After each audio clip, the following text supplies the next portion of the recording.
अब ये पेशियाँ जैसे कि हमें दूर का देखना हो तो ये क्या करती हैं, ये जो लेंस है इसको पतला कर देती हैं, जिससे कि दूर हमें दिखाई देने लगता है। और जब पास का देखना हो। हेलो दोस्तों, आज का जो सब्जेक्ट है वो है हमारा फिजिक्स, जिसमें हम जानेंगे मानव नेत्र रंग बिरंगा संसार।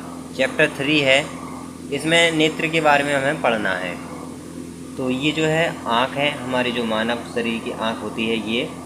अब ये इतने गोल टाइप की, ये जो देख रहे हो इतना, केवल इतना भाग, ये जो इतना भाग देख रहे हो ये सिर्फ जो अंदर की साइड रहता है आँख के, और हमें से नहीं देख पाते। और ये जो बाहर का साइड है, उभरा हुआ भाग, ये जो है बाहर रहता है, जिससे हम देखते हैं संसार को। अब इसमें हम जानते हैं कैसे वर्क करती है ये आँख। इसमें रहता है एक धरण पटल। अब धरण पटल क्या करता है, इसका काम देखिए। धरण पटल का जैसे कि छोटी मोटी चोट लगती है, अगर हम गिर जाते हैं तो उससे ये बचा कर रखता है आँख को। ठीक है, आँख जो है बहुत ही ज़्यादा नाजुक होती है ये। फिर उसके बाद होता है रक्त पटल। तो रक्त पटल भी इसके भीतर होता है, धरण पटल के भीतरी भाग में होता है रक्त पटल। ये काले रंग का होता है। ये कैसे रंग का होता है, काले रंग का होता है। अब ये काले रंग का इसलिए होता है, अगर प्रकाश की किरणें आएगी तो ये अब्जॉर्ब कर लेगा, मतलब परावर्तन नहीं कर पाएगी प्रकाश की किरण, और ये अब्जॉर्ब कर लेगा प्रकाश की किरण को, जिससे कि प्रकाश की किरणें हैं वो कैसे परावर्तन नहीं हो पाएगी। तो ये कैसे रंग का होता है, काले रंग का होता है रक्त पटल। और रक्त पटल की यहाँ पर बनता है रेटिना रहता है, रक्त पटल के आसपास कहीं कहीं रेटिना रहता है। रेटिना क्या करता है, वहाँ पर रेटिना पर प्रतिबिंब बनता है। ठीक है, तो आँख में जब हम देखते हैं नेत्र से, तो अगर हम देखते हैं तो वस्तु से बहुत सारी किरणें निकलती हैं, और वह क्या नहीं हो पाती हैं, परावर्तित नहीं हो पाती हैं। किसके कारण, रक्त पटल के कारण, क्योंकि रक्त पटल जो है काले रंग का होता है, और काला जो रंग है वह ऑब्जर्व कर लेता है। अगर सफ़ेद होता ये तो क्या करता, प्रकाश की जो किरणें आती उसे परावर्तित कर देता, जिससे फिर जो है हमें दिखाई नहीं देता। तो हमने रक्त पटल जाना और धरण पटल जाना। अब इसमें केशिकाएँ होती हैं आँख के अंदर, दो प्रकार की होती हैं। पहली होती है दंडवाकार, दूसरी होती है शंक्वाकार।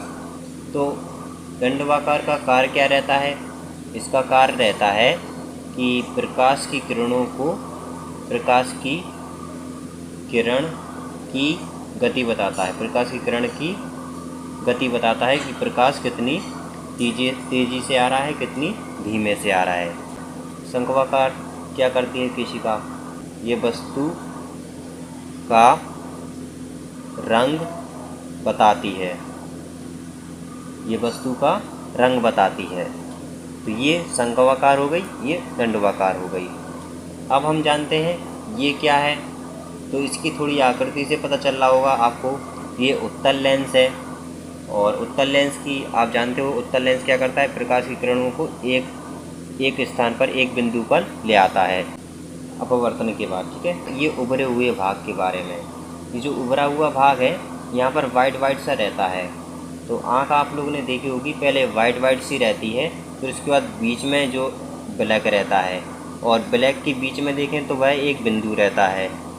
ठीक है, तो सबसे पहले हम जानते हैं वो वाइट सा रहता है, उसको क्या बोलते हैं, उसको बोलते हैं कॉर्निया, उसको बोलते हैं कॉर्निया।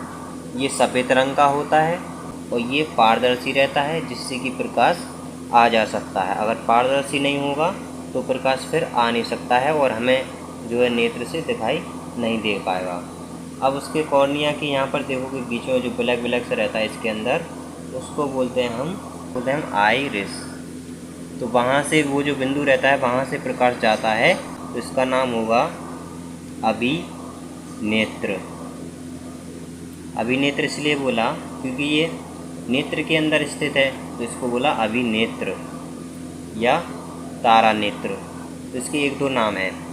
अब ये क्या करता है, जैसे कि प्रकाश यहाँ से आया, आइरिस यानी ये जो है ब्लैक, और यहाँ पर एक बिंदु रहता है ब्लैक में, अगर आप आँख में देखोगे बीच में तो वहाँ पर एक ब्लैक ब्लैक सा बिंदु रहता है, वहाँ से प्रकाश जाता है। अब जैसे एक दो किरण आ रही हैं प्रकाश की यहाँ से, और ये उत्तल लेंस द्वारा आकृति दिख रही होगी आपको ये, तो ये उत्तल लेंस द्वारा ही है।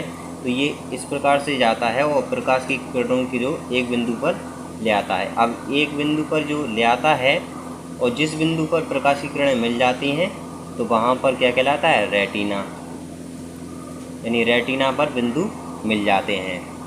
और जब रेटिना पर बिंदु मिल जाते हैं तो वहीं पर क्या बन जाता है, वस्तु का प्रतिबिंब बन जाता है, तो इससे हमें दिखाई देने लगता है।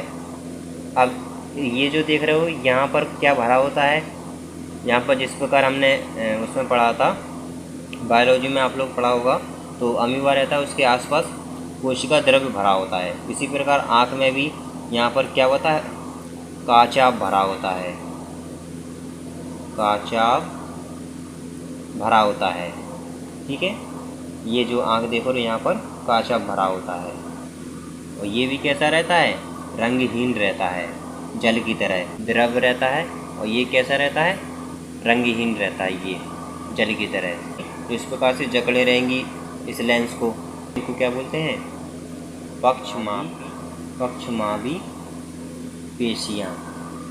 पक्षमापी पेशियाँ रहती हैं जो इसके अंदर लेंस स्थित होता है उसको अच्छे से जकड़े रहती हैं। अब ये पेशियाँ क्या करती हैं, लेंस को पतला मोटा करती हैं। तो ये जो उत्तल लेंस है और जिसे हम बोल रहे हैं अभिनेत्र लेंस, अब जैसे कि हमें दूर का देखना हो तो ये क्या करती हैं, ये जो लेंस है इसको पतला कर देती हैं जिससे कि दूर हमें दिखाई देने लगता है। और जब पास का देखना हो तो ये क्या करती हैं, पक्षमापी, देखिए लेंस जो है मोटा हो जाता है और फिर हमें पास का दिखाने लगता है। तो इस प्रकार से पक्षमापी पेशिका का काम रहता है। काचाभ का तरफ जाना, अभिनेत्र जाना। ये जो अभिनेत्र है यहाँ पर लेंस रहता है जिसे हम बोलते हैं उत्तल लेंस, और ये यहाँ से किरण आती है, रेटिना पर मिलती हैं, रेटिना पर यहाँ पर प्रतिबिंब बनता है जिससे हमें वस्तुएं दिखाई देने लगती है। ये कॉर्निया भाग होता है जिससे हम सफ़ेद भाग जो रहता है आँख में उसे बोलते हैं हम। ये जो ब्लैक ब्लैक सा भाग रहता है इसको बोलते हैं हम पुतली। अगर किसी को कलर में भेदभाव करना नहीं आता है तो उनमें जो है संकवाकार जो है खराब हो जाती हैं केशिकाएँ, इसलिए उन्हें वस्तु में कलर का रंग में जो अंतर है वह करना नहीं आता। किसी किसी की आँख में ये प्रॉब्लम होती है। आगे की और